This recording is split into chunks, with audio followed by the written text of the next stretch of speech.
Hello, ನಮಸ್ತೆ ಎಲ್ರಿಗೂ. ಎಲ್ಲ ಹೇಗಿದ್ದೀರಾ? ಚೆನ್ನಾಗಿದ್ದೀರಾ ಅನ್ಕೋತೀನಿ. ನಾನು ಚೆನ್ನಾಗಿದ್ದೀನಿ. ನಾನು ನಿಮ್ಮ ವೀಣಾ ಸುರೇಶ್. ಎಲ್ಲರಿಗೂ ನನ್ನ ಕಾರ್ಯಕ್ರಮವಾದ ಕಥಾಸರಣಿ ರಾಗಸುಧೆ ಜೊತೆ ಕಾರ್ಯಕ್ರಮಕ್ಕೆ ಆತ್ಮೀಯ ಸ್ವಾಗತ. ನೋಡ್ತಾ ಇರೋರು, ಕೇಳ್ತಾ ಇರೋರು ಎಲ್ಲರೂ ತಪ್ಪದೆ ಸಬ್ಸ್ಕ್ರೈಬ್ ಮಾಡ್ಕೊಳ್ಳಿ. ಹಾಗೆ ಲೈಕ್ಸು, ಕಮೆಂಟ್ಸು ಕೊಟ್ಟು ಹೇಗೆ ಅನಿಸ್ತಾ ಇದೆ ನಿಮಗೆ ಕಥೆ ಅಂತ ಹೇಳೋದನ್ನು ಮರಿಬೇಡಿ. ಇದರಿಂದ ನನಗೆ ನನ್ನ ಮುಂದಿನ ಕಥೆಗಳನ್ನ ಕೂಡ ಅಪ್ಲೋಡ್ ಮಾಡೋಕ್ಕೆ ಹೆಲ್ಪ್ ಆಗುತ್ತೆ. ಹಾಗೆ ಕೆಲವೊಂದು ಪ್ರಾಡಕ್ಟ್ಸ್ನ ಆ್ಯಡ್ ಮಾಡಿರ್ತೀನಿ ಕೆಳಗಡೆ. ನಿಮ್ಗೆ ಯಾರಿಗಾದ್ರೂ ಬೇಕು ಅನಿಸಿದ್ರೆ, ಇಷ್ಟ ಆದರೆ ಆ ಲಿಂಕ್ನ ಪ್ರೆಸ್ ಮಾಡಿ ಆರ್ಡರ್ ಮಾಡ್ಕೋಬೋದು. ಮಗಳ ಸಣ್ಣ ಅಳು ಕೇಳಿಸಿ ಹಳೆಯ ಯೋಚನೆಯಲ್ಲಿ ಮೈಮರೆತವನಿಗೆ ಎಚ್ಚರವಾಗಿತ್ತು. ಕೋಪ, ನೋವು, ಅಸಹಾಯಕತೆ ಎಲ್ಲ ಭಾವನೆಗಳು ಒಟ್ಟಿಗೆ ಆವರಿಸಿ ಸಣ್ಣಗೆ ನಡುಗತೊಡಗಿದ್ದ ಅವನು ಒಮ್ಮೊಮ್ಮೆ ಹಿಂದೆ ತನಗಾದ ಮೋಸವನ್ನು ನೆನೆದು ಅವನು ತನ್ನ ಸಂಯಮವನ್ನು ಕಳೆದುಕೊಂಡು ಬಿಡುತ್ತಾನೆ. ಅವನ ಮನಸ್ಸು ಅವನ ಹಿಡಿತದಲ್ಲೇ ಇರುವುದಿಲ್ಲ. ಆಗ ಅಲ್ಲಿಯೇ ಕುಳಿತು ಕೆಲವು ಕ್ಷಣ ದೀರ್ಘವಾಗಿ ಉಸಿರಾಡಿದ, ಮನಸ್ಸನ್ನ ಹಿಡಿತಕ್ಕೆ ತಂದುಕೊಳ್ಳುವಂತೆ ಕಣ್ಣು ಮುಚ್ಚಿ.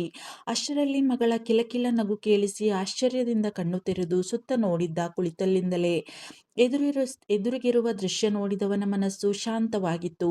ಇಷ್ಟು ಹೊತ್ತು ಇದ್ದ ಮನಸ್ಸಿನ ಬೆಂಕಿ ಆರಿದ ಭಾವ, ಎಂಥದ್ದೋ ನಿರಾಳತೆ. ಪುಟ್ಟ ನಾಟ್ಯ ಕುಂಕುಮಾಳ ತೋಳಲ್ಲಿದ್ದಾಳೆ. ಕುಂಕುಮ ಅವಳ ಕೆನ್ನೆಗೆ ಮುತ್ತಿಕ್ಕಿ ಏನನ್ನೂ ಹೇಳುತ್ತಾ ನಗಿಸುತ್ತಿದ್ದಾಳೆ ಮಗುವನ್ನ. ಅವಳ ಮಾತಿಗೆ ಅವಳ ಕೊರಳನ್ನ ಅಪ್ಪಿ ಕಿಲಕಿಲ ನಗುತ್ತಿದೆ ಮಗು. ಒಬ್ಬ ತಂದೆಗೆ ತನ್ನ ಮಗಳ ನಗು ಸಂತೋಷಕ್ಕಿಂತ ಹೆಚ್ಚಿನದು ಇನ್ನೇನು ಬೇಕು?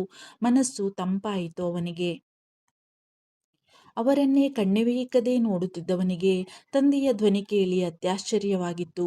ಹುಡುಗಿ ನಿಂತಿದ್ದತ್ತ ಕಣ್ಣು ಸಂಕುಚಿಸಿ ನೋಡಿದ್ದ ಆಯುಷ್ ಆಚಾರ್ಯ. ತನ್ನ ಕಣ್ಣನ್ನೇ ನಂಬಲಾಗಲಿಲ್ಲ ಅವನಿಂದ.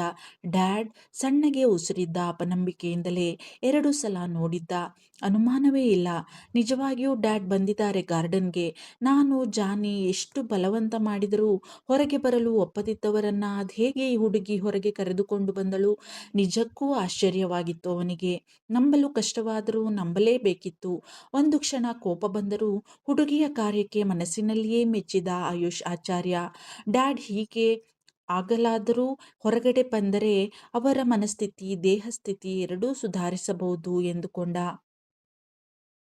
ಪುಟ್ಟ ನಾಟ್ಯಾಳನ್ನು ಎತ್ತಿಕೊಂಡೇ ಮಿಸ್ಟರ್ ಆಚಾರ್ಯ ಅವರ ವೀಲ್ ಚೇರನ್ನು ಹಿಡಿದು ಮುಂದೆ ತಳ್ಳಲು ನೋಡಿದ್ದಳು ಹುಡುಗಿ.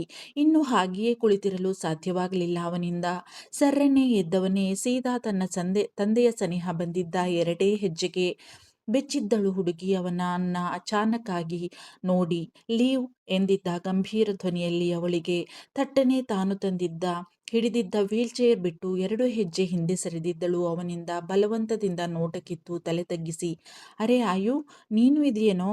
ನಾನೇನೋ ನಮ್ಮ ಬಂಗಾರಿನ ಜಾನಿ ಕರ್ಕೊಂಡು ಬಂದಿದ್ದಾನೆ ಅನ್ಕೊಂಡೆ.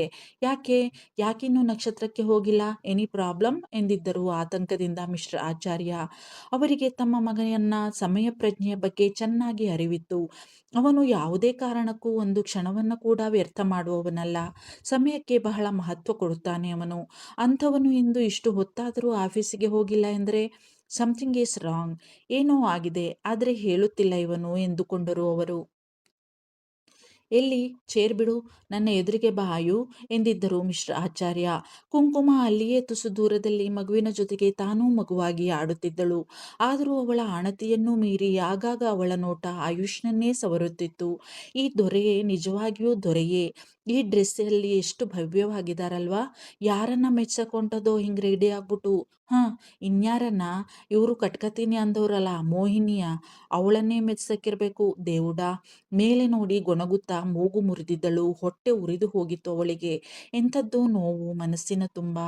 ಅವಳನ್ನೇ ಕಡೆಗಣ್ಣಿನಿಂದ ನೋಡುತ್ತಿದ್ದವನಿಗೆ ಅವಳ ಈ ಪರಿಯ ಚರ್ಯೆಯಿಂದ ಮುಖದಲ್ಲಿ ಮುಗುಳ್ನಗು ಮೂಡಿತ್ತು. ಈ ಹುಡುಗಿ ನಿಜವಾಗಿಯೂ ಹೀಗೇ ಇರೋದಾ ಅಥವಾ ನಾಟಕ ಆಡ್ತಾ ಇದ್ದಾಳಾ? ಅವಳನ್ನ ನೋಡಿದ ಮೊದಲ ದಿನದಿಂದಲೂ ಇದೇ ಪ್ರಶ್ನೆ ನನ್ನ ಮನಸ್ಸಿನಲ್ಲಿರೋದು. ಅದೇನು ಮಾತಾಡ್ತಾಳೋ ಒಬ್ಬೊಬ್ಳೆ. ಹುಡುಗಿ ನಾಟಕ ಆಡ್ತಾ ಇದ್ದಾಳೆ ಅಂತ ಯಾಕೋ ನನಗೆ ಒಪ್ಪುವುದು ಕಷ್ಟ ಅನಿಸುತ್ತೆ. ಯಾಕೆ? ದೇವರಾಣೆ ನನಗೆ ಗೊತ್ತಿಲ್ಲ. ಆದರೆ ಹುಡುಗಿ ಪ್ರಾಮಾಣಿಕಳು ಅಂತಲೂ ಒಪ್ಪುವುದಿಲ್ಲ ನನ್ನ ಬುದ್ಧಿ. ನಾನು ನನ್ನ ಜೀವನದಲ್ಲಿ ಅನುಭವಿಸಿದ ಮೋಸ, ವಂಚನೆ ಅಂಥದ್ದಲ್ಲವೇ?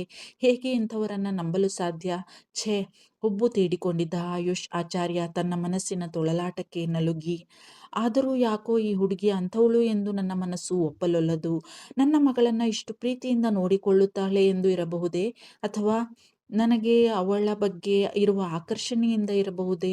ಛೇ ಛೇ! ನನಗೆ ಅವಳ ಬಗ್ಗೆ ಅದೂ ಈ ವಯಸ್ಸಿನಲ್ಲಿ ಸಾಧ್ಯವೇ ಇಲ್ಲ ಎಂದು ತನಗೆ ತಾನೇ ಸಮಾಧಾನ ಮಾಡಿಕೊಂಡ. ಅವನ ಕಣ್ಮುಂದೆ ತನಗಾದ ಮೋಸ ಧುತ್ತನೆ ಬಂದು ಬಿಡುತ್ತಿತ್ತು. ಕಣ್ಣೆದುರು ಅವಳೇ ನೀಲಿಮ ಬಂದಂತಾಗಿ ಕೋಪ ಏರಿಬಿಡುತ್ತಿತ್ತು ಅವನಿಗೆ. ಆದರೆ ಮನಸ್ಸು, ಹೌದು, ನಿನಗೆ ಅವಳ ಬಗ್ಗೆ ಆಕರ್ಷಣೆಯೋ ಅಥವಾ ಇನ್ನೇನೋ ಭಾವನೆಯೋ ಖಂಡಿತ ಇದೆ. ನೀನು ಒಪ್ಪದಿದ್ದರೂ ಇದು ಸತ್ಯ ಎಂದಿತ್ತು. ಮನಸ್ಸು ಮತ್ತು ಬುದ್ಧಿಯ ಘರ್ಷಣೆಯಲ್ಲಿ ತಲೆ ಕೆಟ್ಟಂತಾಗಿ ಬಿಟ್ಟಿತ್ತು ಅವನಿಗೆ. ನಿಂತಲ್ಲೇ ಹಣೆ ಒತ್ತಿಕೊಂಡಿದ್ದ. ತನ್ನ ಮುಂದೆ ನಿಂತು ಹಣೆ ಒತ್ತಿಕೊಳ್ಳುತ್ತಿದ್ದ ಮಗನನ್ನ ನೋಡಿ ಅವರಿಗೆ ಖಚಿತವಾಗಿತ್ತು, ಮಗನ ಮನಸ್ಸು ವಿಚಲಿತವಾಗಿದೆ ಎಂದು. ಅವನು ಎರಡೇ ವಿಷಯಕ್ಕೆ ಇಷ್ಟು ವಿಚಲಿತನಾಗುತ್ತಾನೆ. ಒಂದು ತನ್ನ ಮಗಳ ವಿಷಯ, ಇನ್ನೊಂದು ಅವನ ಜೀವನದಲ್ಲಿ ನಡೆದ ಘೋರ ಘಟನೆಯ ನೆನಪಾದರೆ ಅವನು ಅವನಾಗಿಯೇ ಇರುವುದಿಲ್ಲ. ಅದು ಚೆನ್ನಾಗಿ ತಿಳಿದಿದೆ ಅವರಿಗೆ. ಆಯುಷ್ನ ಮುಖದಲ್ಲಿನ ನೋವು ಅವರಿಗೆ ಸ್ಪಷ್ಟವಾಗಿ ಕಾಣಿಸುತ್ತಿದೆ. ಸಂಕಟವಾಗಿತ್ತು ಅವರಿಗೂ ಕೂಡ. ಎಲ್ಲ ಇದ್ದು ಏನನ್ನೂ ಅನುಭವಿಸುವುದನ್ನು ಪಡೆದುಕೊಂಡು ಬಂದಿಲ್ಲ ನನ್ನ ಮಗ. ಹೋದವರೇನೋ ಹೋಗಿಬಿಟ್ಟರು. ಆದರೆ ಬದುಕಿರುವ ನಾವು ಬದುಕಿದ್ದು ನಿತ್ಯ ನರಕ ಅನುಭವಿಸುವಂತಾಗಿದೆ. ನಾನು ಈ ವೀಲ್ಚೇರಲ್ಲೇ ಜೀವನ ನೂಕುವಂತಾದರೆ ನನ್ನ ಮಗ ಒಂದು ಕೈಯ ಶಕ್ತಿಯನ್ನೇ ಕಳೆದುಕೊಂಡು ಬದುಕುವಂತಾಗಿದೆ ಅವನ ಈ ವಯಸ್ಸಿನಲ್ಲಿ. ಜೊತೆಗೆ ಅವನ ಜೀವಮಾನದಲ್ಲಾದ ಮೋಸ ಅವನನ್ನು ಇಂದು ಮಾನಸಿಕವಾಗಿಯೂ ಈ ಸ್ಥಿತಿಗೆ ತಂದುಬಿಟ್ಟಿದೆ. ಯಾರ ಕಣ್ಣೋ, ಯಾರ ಶಾಪವೋ, ಯಾವ ಜನ್ಮದ ಕರ್ಮವೋ ದೇವರೇ ಎಂದುಕೊಂಡು ನೋವಿನ ನಿಟ್ಟುಸಿರು ಬಿಟ್ಟಿದ್ದರು mister Acharya. Ayu come here ಎಂದು ತನ್ನ ಮಗನನ್ನ ಹತ್ತಿರ ಕರೆದಿದ್ದರು. ಅವನ ದುಃಖದ ಚಹರೆಯನ್ನ ನೋಡಲಾಗದೆ ಬೆಚ್ಚಿಗೆ ಎಚ್ಚರಾದವನು ತನ್ನ ಮುಖದಲ್ಲಿ ಯಾವುದೇ ಭಾವನೆಗಳನ್ನು ತೋರಗೊಡಬಾರದು ಎಂದು ಪ್ರಯತ್ನಿಸುತ್ತಾ ನಿಧಾನವಾಗಿ ತಂದೆಯ ಹತ್ತಿರಕ್ಕೆ ಹೆಜ್ಜೆ ಹಾಕಿದ್ದ ಆಯುಷ್ ಅವರ ಕಾಲಬುಡದಲ್ಲಿ ಕುಳಿತಿದ್ದ. ಅವನ ತಲೆಗೂದಲನ್ನ ಪ್ರೀತಿಯಿಂದ ನೇವರಿಸಿದ್ದರು Mister Acharya. I can understand your feeling Ayu. ನಿನ್ನ ಮನಸ್ಸಿನ ವೇದನೆ ನನಗೆ ಅರ್ಥ ಆಗುತ್ತೆ ಕಣೋ. ನಾವಿಬ್ಬರು ಒಂದೇ ದೋಣಿಯ ಪಯಣಿಗರು ಅಲ್ವಾ? ಆದರೆ ನೀನಿನ್ನೂ ಬಾಳಿ ಬದುಕಬೇಕಾದವನು. ಸುದೀರ್ಘ ಜೀವನ ಇದೆ ನಿನ್ನ ಮುಂದೆ. ಈಗಷ್ಟೇ ಪ್ರಪಂಚ ನೋಡ್ತಾ ಇದೀಯಾ. ನಾನಾದರೆ ಎಲ್ಲವನ್ನ ನೋಡಿದ್ದೀನಿ, ಅನುಭವಿಸಿದ್ದೀನಿ. ಅದೇ ನೋವು ಕಣೋ ನನಗೆ. ನಿನ್ನ ವಯಸ್ಸಿಗೆ ನೀನು ಇಂತಹ ಸ್ಥಿತಿಗೆ ಬರುವಂತಾಯಿತಲ್ಲ ಅಂತ. ಆದ್ರೇನು ಮಾಡೋದು ಹೇಳು? ಜೀವನ ನಾವಂದುಕೊಂಡ ಹಾಗೆ ಇರಲ್ಲ ಅಲ್ವಾ? ಬಂದಿದ್ದನ್ನ ಬಂದ ಹಾಗೆ ಅನುಭವಿಸಿ ಹೋಗ್ತಾ ಇರಬೇಕು ಅಷ್ಟೇ. ನಿನಗಾಗಿರುವ ಮೋಸ, ಅನ್ಯಾಯ ಪದೇ ಪದೇ ನಿನ್ನ ನೆಮ್ಮದಿಯನ್ನ ಕಿತ್ಕೋತಾ ಇದೆ ಅಂತ ಗೊತ್ತು ನನಗೆ. ಮರೆತು ಬಿಡು ಮಗನೇ, ಮರೆತು ಬಿಡು. ಆಗಿದ್ದು ಆಗಿ ಹೋಯಿತು. ಆಗಿ ಹೋಗಿದ್ದನ್ನ ಮತ್ತೆ ಮತ್ತೆ ನೆನಪಿಸಿಕೊಂಡು ನೋವು ಉಣ್ಣುವುದರಲ್ಲಿ ಅರ್ಥ ಇಲ್ಲ ಅಲ್ವಾ? ಮೊದಲೇ ಆದ ಗಾಯವನ್ನ ಕೆದಕಿ ಹುಣ್ಣು ಮಾಡಿಕೊಂಡಂತೆಯೇ ಅಲ್ವಾ ಅದು? ಕಾಲ ಒಂದೇ ಥರ ಇರಲ್ಲ ಮಗನೇ, ಬದಲಾಗ್ತಾ ಇರುತ್ತೆ. ಅದಕ್ಕೆ ತಕ್ಕ ಹಾಗೆ ನಾವೂ ಬದಲಾಗ್ತಾ ಇರಬೇಕು. ಬಿಟ್ಟು ಬಿಡು ಹಳೆಯ ಸಮಾಚಾರವನ್ನ. ಜೀವನದಲ್ಲಿ ನೀನೂ ಮುಂದೆ ಹೋಗೋದನ್ನ ನೋಡು. ಜೀವನವನ್ನ ಮನಸಾರ ಅನುಭವಿಸು. ಇದ್ದುದರಲ್ಲಿಯೇ ನೀನು ದಿನವೂ ಹೀಗೆ ನರಳೋದನ್ನ ನೋಡೋಕ್ಕಾಗಲ್ಲ ಕಣೋ ಆಯು ನನ್ನಿಂದ. ನನ್ನ ಕಣ್ಮುಂದೆ ನಾನಿರೋ ತನಕ ಸಂತೋಷವಾಗಿರಬೇಕು ಕಣೋ ನೀನು, ಸಂತೋಷವಾಗಿರಬೇಕು ಎಂದಿದ್ದರು. ತನ್ನ ಮುಂದೆ ಕುಳಿತಿದ್ದವನ ಮುಖವನ್ನ ತನ್ನ ಬೊಗಸೆಯಲ್ಲಿ ಹಿಡಿದು ಕಣ್ತುಂಬಿಕೊಂಡು ಮಿಸ್ಟರ್ ಆಚಾರ್ಯ, ಅನ್ಕೋತೀನಿ ಡ್ಯಾಡ್, ನಾನೂ ಅನ್ಕೋತೀನಿ ಎಲ್ಲವನ್ನ ಮರೆತು ಜೀವನದಲ್ಲಿ ಮುಂದೆ ಹೋಗಬೇಕು ಅಂತ. ಆದರೆ ಒಮ್ಮೊಮ್ಮೆ ಹಳೆಯದೆಲ್ಲವೂ ನೆನಪಾಗಿ ಬಿಡುತ್ತೆ. ಆಗ ಆಗ ನಾನಾಗಿರೋಲ್ಲ. ಏನು ಮಾಡಲಿ ಹೇಳಿ ಎಂದಿದ್ದ ಅಸಹಾಯಕತೆಯಿಂದ ಆಯುಷ್. ಈ ಹುಡುಗಿ ನನಗೆ ಹಳೆಯದೆಲ್ಲವನ್ನ ಮತ್ತೆ ಮತ್ತೆ ನೆನಪಿಸುತ್ತಿದ್ದಾಳೆ. ಇವಳನ್ನ ನೋಡಿದಾಗಲೆಲ್ಲ ನನ್ನ ಹೃದಯ ತಾಳ ತಪ್ಪುವುದರ ಜೊತೆಗೆ ನನಗಾದ ಮೋಸ ದೊತ್ತೆಂದು ಕಣ್ಣೆದುರು ಬಂದಂತಾಗುತ್ತದೆ. ಏನು ಮಾಡಲಿ ನಾನು ಎಂದುಕೊಂಡ ಆಯುಷ್ ತನ್ನ ತುಸು ದೂರದಲ್ಲಿ ತನ್ನ ಮಗಳ ಜೊತೆಗೆ ಏನೇನೋ ಮಾತನಾಡುತ್ತಾ ಆಗಾಗ ಇತ್ತ ದೃಷ್ಟಿ ಹರಿಸುತ್ತಿದ್ದ ಹುಡುಗಿಯನ್ನ ನೋಡಿ, I can understand Ayu. Leave that matter. ರೆಡಿಯಾಗಿ ಬಂದು ಗಂಟೆಯ ಮೇಲಾಯಿತಲ್ಲ ನೀನು. ಇನ್ನು ಹೊರಡು ನಕ್ಷತ್ರಕ್ಕೆ. ಸ್ವಲ್ಪ ಕೆಲಸದಲ್ಲಿ ತೊಡಗಿಕೊಂಡರೆ ಮನಸ್ಸು ತಿಳಿಯಾಗುತ್ತೆ. ಅಲ್ನೋಡು, ಆ ಹುಡುಗಿಯ ಜೊತೆಗೆ ನಮ್ಮ ಬಂಗಾರಿ ಹೆಂಗೆ ಮಾತಾಡ್ತಾ ಇದ್ದಾಳೆ. ಅದೇನು ಮಾತಾಡ್ಬೋದು ಅಂತ. ಆ ಹುಡುಗಿಯಲ್ಲಿ ಏನೋ ಆಕರ್ಷಣೆ ಇದೆ ಕಣೋ. ಮ್ಯಾಜಿಕ್ ಮಾಡಿಬಿಡ್ತಾಳೆ ಅವಳು. ಏನಾದರೂ ಆಗಲಿ, ನಮ್ಮ ಬಂಗಾರಿ ಅವಳ ಜೊತೆಗಾದರೂ ಖುಷಿಯಾಗಿ ಇರ್ತಾಳಲ್ವಾ, ಅದು ಮುಖ್ಯ ನನಗೆ ಎಂದಿದ್ದರು. ಖುಷಿಯಿಂದ ಕುಂಕುಮ ಜೊತೆಗೆ ಕೈ ಬಾಯಿ ಅಲ್ಲಾಡಿಸುತ್ತಾ ನಗುತ್ತಾ ಆಟವಾಡುತ್ತಿದ್ದ ಮೊಮ್ಮಗಳನ್ನ ನೋಡಿ ಮಿಸ್ಟರ್ ಆಚಾರ್ಯ. ಅವಳು ಎಲ್ಲರನ್ನೂ ಮೋಡಿ ಮಾಡುವುದೇನೋ ನಿಜ. ನನ್ನ ಮನಸ್ಸನ್ನೇ ಈ ಮಟ್ಟಿಗೆ ಕೆಡಿಸಿದ್ದಾಳೆ ಎಂದರೆ ಎತ್ತಲೋ ನೋಡುತ್ತಾ ಅಂದುಕೊಂಡವನು ತಲೆ ಒದರಿ ಹುಬ್ಬು ತೀಡಿಕೊಂಡಿದ್ದ ಆಯುಷ್. ಓಕೆ ದೆನ್ ಡ್ಯಾಡ್, ನಾನಿನ್ನು ಹೊರಡ್ತೀನಿ. ನೀವು ಹುಷಾರು. ಆ ಹುಡುಗಿ ಇನ್ನೂ ಹೊಸಬಳು, ಕೆಲಸಕ್ಕೆ ಗೊತ್ತಾಗಲ್ಲ. ಬೇಗ ಮನೆಯೊಳಗೆ ಹೋಗಿ. ಬಂಗಾರಿ ಹುಷಾರು ಎಂದವನು ಕಾರಿನ ಕೀ ಮನೆಯೊಳಗೇ ಇರುವುದು ನೆನಪಾಗಿ ಮನೆಯತ್ತ ದಾಪುಗಾಲು ಹಾಕಿದ್ದ ಆಯುಷ್. ದೂರದಿಂದ ಅವನ ಮುಖ ಸರಿಯಾಗಿ ಕಾಣದಿದ್ದರೂ ಈ ದೊರೆ ಯಾಕೆ ಹಿಂಗವ್ರೆ? ಅಂಕಲ್ ಅವರನ್ನ ಸಮಾಧಾನ ಮಾಡ್ತಾವ್ರಾ? ಯಾಕೆ? ಅಂಥದ್ದೇನಾಯ್ತು ಈಗ? ಏ, ಈ ದೊರೆ ಈಗೈತಂಗೆ ಇನ್ನೊಂದು ಗಳಿಗೆ ಇರಕ್ಕಿಲ್ಲ. ಕ್ಷಣ ಚಿತ್ತ ಕ್ಷಣ ಪಿತ್ತ ಅನ್ನೋ ಹಂಗಿದೆ ಈ ಆಸಾಮಿ. ಆದ್ರೂ ಅವ್ರಿಂಗಿದ್ರೆ ಯಾಕೋ ನೋಡಕ್ಕಾಗಕ್ಕಿಲ್ಲ ನಂಗೆ. ಛೇ ಎಂದುಕೊಂಡಳು ಪುಟ್ಟ ನಾಟ್ಯಾಳನ್ನ ಆಟವಾಡಿಸುತ್ತಲೇ ಆಗಾಗ ಆಯುಷ್ನ ಕಡೆಗೆ ಕಣ್ಣು ಹಾಯಿಸುತ್ತಿದ್ದ ಹುಡುಗಿ. ಅವನು ಕುಳಿತಲ್ಲಿಂದ ಎದ್ದಿದ್ದ. ಸಮಾಧಾನವಾಗಿತ್ತು ಯಾಕೋ ಅವಳಿಗೆ. ಸಮಾಧಾನ ಆದ್ರೂ ಅನ್ನಿಸ್ತದೆ ಸದ್ಯ ಎಂದುಕೊಂಡವಳ ಮುಖದ ಮೇಲೆ ತಿಳಿನಗು ಮೂಡಿತ್ತು. ಅದೇ ಸಮಯದಲ್ಲಿ ಅವಳನ್ನ ಹಾದು ಮನೆಯ ಕಡೆಗೆ ಹೆಜ್ಜೆ ಹಾಕುತ್ತಿದ್ದವನು ಅವಳನ್ನೊಮ್ಮೆ ದೀರ್ಘವಾಗಿ ದಿಟ್ಟಿಸಿದ್ದ.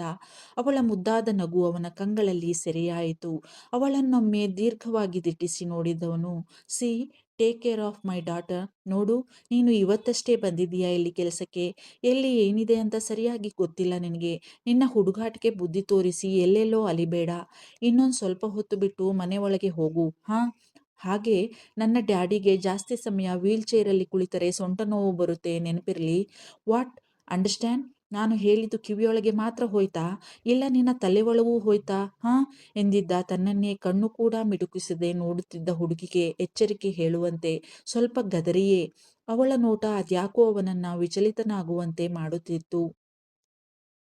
ಅವನನ್ನೇ ಕಣ್ಣರಳಿಸಿ ನೋಡುತ್ತಿದ್ದ ಹುಡುಗಿಗೆ ಅವನ ಗದರುವಿಕೆಯಿಂದ ಎಚ್ಚರವಾಗಿತ್ತು. ಅವನ ಪೂರ್ತಿ ಮಾತು ತಲೆಗೆ ಹೋಗದಿದ್ದರೂ ಅರ್ಧಂಬರ್ಧ ಕೇಳಿಸಿಕೊಂಡಿದ್ದಳು ಕುಂಕುಮ. ಮೂತಿ ತಿರುಗಿಸಿದ್ದಳು. ಹಾ, ನಂಗೆ ಇಲ್ಲಿ ಎಲ್ಲೆಲ್ಲಿ ಏನೇನದೆ ಅಂತವ ಗೊತ್ತಿಲ್ಲದೆ ಇರ್ಬೋದು. ಆದ್ರೆ ನನಗೂ ಕಣ್ಣು ಕೊಟ್ಟವನೇ ಭಗವಂತ. ತಲೆನೂ ತಕ್ಕ ಮಟ್ಟಿಗೆ ಕೆಲಸ ಮಾಡ್ತದೆ. ಏನ್ ಈ ದೊರೆ ತನ್ಗೊಬ್ನಿಗೆ ತಲೆ ಅದೆ ಅನ್ಕೊಂಬಿಟ್ಟದೆ. ಈಗ ಇಲ್ಲಿಂದವ ಮೋಹಿನಿಯ ದರ್ಶನಕ್ಕೆ ಹೊಂಟದೆ ಅನ್ನಿಸ್ತದೆ ಆಸಾಮಿ. ಆ ಮೇಕಪ್ಪಿನ ಅಂಗಡಿಯ ಅದೇನದೆ ಅಂತವ ಕಟ್ಕೊಂಡದೋ ಈ ದೊರೆ. ಹೆಂಗಾರ ಹಾಳಾಗ್ಲಿ ನಂಗೇನು ಎಂದುಕೊಂಡು, ಆದರೆ ನೇರವಾಗಿ ಹೇಳಲು ಸಾಧ್ಯವೇ? ತೋರಿಕೆಯ ನಗುವನ್ನ ಮುಖದ ಮೇಲೆ ತಂದುಕೊಂಡು, ಎಸ್ ಎಸ್ ಸರ್, ನಾನು ನೋಡ್ಕೋತೀನಿ. You don't worry sir, thank you ಎಂದಿದ್ದಳು ಅವನ ಜೊತೆಗೆ ಮಾತಿಗೆ ಮಾತು ಬೆಳೆಸದೆ ಕುಂಕುಮ. ಅವಳಿಗೆ ಯಾಕೋ ಅವನು ಬೆಳಗ್ಗೆ ಜಾನಿಯ ಜೊತೆಗೆ ತನ್ನ ಬಗ್ಗೆ ಹೇಳಿದ್ದನ್ನ ಮರೆಯಲಾಗುತ್ತಿಲ್ಲ. ಜೊತೆಗೆ ಅವನ ಮದುವೆ ನಿಶ್ಚಯವಾಗಿದೆ ಎಂಬುದನ್ನು ಕೂಡ ಅರಗಿಸಿಕೊಳ್ಳಲಾಗುತ್ತಿಲ್ಲ. ಅರಿಯದ ಕೋಪ, ತಡೆಯಲಾರದ ತಳಮಳ ಅವಳೊಳಗೆ. ಅದಕ್ಕೆ ಏನನ್ನೂ ಮಾತನಾಡುವ ಮನಸ್ಸಾಗುತ್ತಿಲ್ಲ ಅವನ ಜೊತೆಗೆ ಹುಡುಗಿಗೆ. ಅವನು ಕಣ್ಣು ಸಂಕುಚಿಸಿ ನೋಡಿದ್ದ ಅವಳನ್ನೇ. ಅದ್ಯಾಕೋ ಅವಳು ಮಾತಿಗೆ ಮಾತು ಬೆಳೆಸದೇ ಇದ್ದಿದ್ದು ಅವನಿಗೆ ಸಣ್ಣ ಬೇಸರವನ್ನುಂಟು ಮಾಡಿತ್ತು. ಏನನ್ನೋ ಕಳೆದುಕೊಂಡ ಭಾವ. ಅಭ್ಯಾಸವಾಗಿ ಬಿಟ್ಟಿತ್ತಲ್ಲ ಅವಳು ತನ್ನ ಮಾತಿಗೆ ಬದಲು ಹೇಳುವುದು, ವಿರೋಧ ಮಾಡುವುದು. ಆದರೆ ಅದನ್ನು ಅವಳಲ್ಲಿ ಕೇಳಲು ಸಾಧ್ಯವೇ? ಸರ್ರನೆ ನೋಟ ತಗ್ಗಿಸಿ ಸರಸರನೆ ಮನೆಯತ್ತ ಹೆಜ್ಜೆ ಹಾಕಿದ್ದ ಆಯುಷ್ ಆಚಾರ್ಯ. ಇವಳು ನಾಟ್ಯಾಳನ ಎತ್ತಿಕೊಂಡು ಮಿಶ್ರ ಆಚಾರ್ಯ ಕುಳಿತಿದ್ದಲ್ಲಿಗೆ ನಡೆದಿದ್ದಳು. ಏನೋ ಗಾಢವಾದ ಯೋಚನೆಯಲ್ಲಿ ಮುಳುಗಿದ್ದರು ಮಿಶ್ರ ಆಚಾರ್ಯ. ಮುಖದಲ್ಲಿ ಚಿಂತೆ ಮನೆ ಮಾಡಿತು. ನಾಟ್ಯಾಳನ್ನ ಕೆಳಗೆ ಆಟವಾಡಲು ಬಿಟ್ಟು ಅವರ ಮುಖವನ್ನೇ ಅವಲೋಕಿಸಿದ್ದಳು ಕುಂಕುಮ. ನಾಟ್ಯಾಳನ್ನ ಆಟವಾಡಿಸುತ್ತಲೇ ಆಗಾಗ ಇವರಿಬ್ಬರ ಕಡೆ ನೋಡುತ್ತಿದ್ದವಳಿಗೆ ಆಯುಷ್ನ ತಲೆ ಸವರಿ ಏನೋ ಹೇಳುತ್ತಿದ್ದ ಮಿಶ್ರ ಆಚಾರ್ಯ ಕಂಡಿದ್ದರು. ಆಗಲೇ ಏನೋ ಸರಿಯಿಲ್ಲ ಎನ್ನುವ ಭಾವನೆ ಬಂದಿತ್ತು ಅವಳಿಗೆ. ಅಂಕಲ್ ಯಾಕೆ ಹಿಂಗಿದ್ದಾರೆ? ಅಂದ್ರೆ ನಾನು ಅನ್ಕೊಂಡಿರೋದು ಕರೇನಿಯಾ ಅಂದಂಗಾಯ್ತು. ಆಗ್ಲೆಯ ದೊರೆ ಮುಖನೂ ಸಪ್ಕಿತ್ತಲ್ಲ, ಈಗ ನೋಡಿದ್ರೆ ಅಂಕಲ್ಲೂ ಹಿಂಗ್ ಸಪ್ಗವ್ರೆ. ಬೆಳಗ್ಗೆ ಎಲ್ಲ ಸರಿಯಾಗೇ ಇದ್ರಲ್ಲ ಇಬ್ರುವೆ. ಇಲ್ಲಿ ಬರೋವರೆಗೂ ಎಲ್ಲ ಸರಿಯಾಗೇ ಇತ್ತಪ್ಪ. ಇದ್ಕಿದ್ದಂಗೆ ಅಂಥದ್ದೇನಾಯ್ತು ಅಂತೀನಿ ನನ್ನ ಕಣ್ತಪ್ಪಿಸಿ ಎಂದುಕೊಂಡಳು ಹುಡುಗಿ. ಉತ್ತರ ಮಾತ್ರ ಶೂನ್ಯ. ಸುಮ್ಮನೆ ಅವರ ಕಾಲಬುಡದಲ್ಲಿ ಕುಳಿತು ಕಾಲನ್ನ ನಿಧಾನವಾಗಿ ಮಸಾಜ್ ಮಾಡತೊಡಗಿದ್ದಳು. ಎಚ್ಚೆತ್ತವರು, ಪುಟ್ಟ ಯಾವಾಗ ಬಂದೆ? ಓ, ಬಂಗಾರಿಯ ಆಗ್ಲೇ ಆಟ ಆಡ್ತಿದೆ. ನೀನು ಆಗ್ಲೇ ನಿನ್ನ ಡ್ಯೂಟಿ ಶುರು ಮಾಡ್ದಾ ಎಂದಿದ್ದರು ಮಿಸ್ಟರ್ ಆಚಾರ್ಯ, ತನ್ನ ಮುಖದಲ್ಲಿ ಯಾವ ಭಾವನೆಗಳನ್ನೂ ತೋರಗೊಡದಿರಲು ಪ್ರಯತ್ನಿಸುತ್ತಾ. ಆದರೆ ಹುಡುಗಿ ಮೊದಲೇ ಗಮನಿಸಿದ್ದಳಲ್ಲ ಅವರ ಅನ್ಯಮನಸ್ಕತೆಯನ್ನ.